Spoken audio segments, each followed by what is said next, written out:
All right, we talked about multiplying and dividing with exponents. Now we need to talk about what happens if you have a negative exponent. All right, so anytime you have a negative exponent, the way you solve that is you want to turn it into a reciprocal.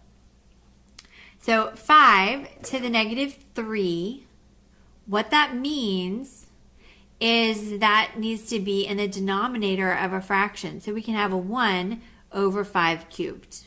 Then you would just solve the 5 cubed, which is 125, so it would mean 1 over 125. Okay? So anytime you have a base with a negative exponent, put that negative exponent in the bottom with a 1 on top. That takes care of the negative exponent.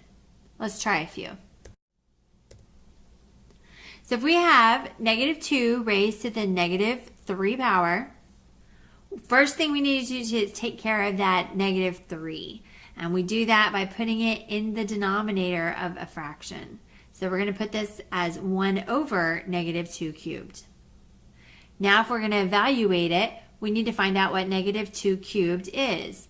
Well, negative 2 cubed means negative 2 times negative 2 times negative 2. So we have 1 over negative 2 times negative 2 times negative 2, and that is equal to 1 over negative 8.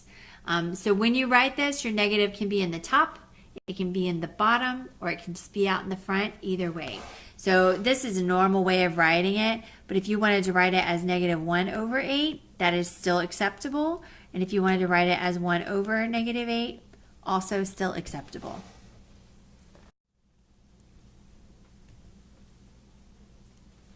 All right, so let's evaluate this. We've got 10 cubed times 10 to the negative 3.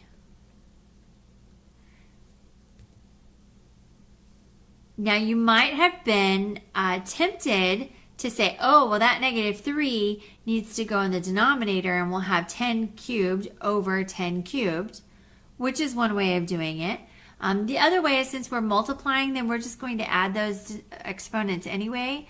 So 3 plus negative 3 is 3 minus 3, and 3 minus 3 is going to be 0. And what is anything raised to a 0 power? A 1. So you can see that these just cancel out. Let's try this one.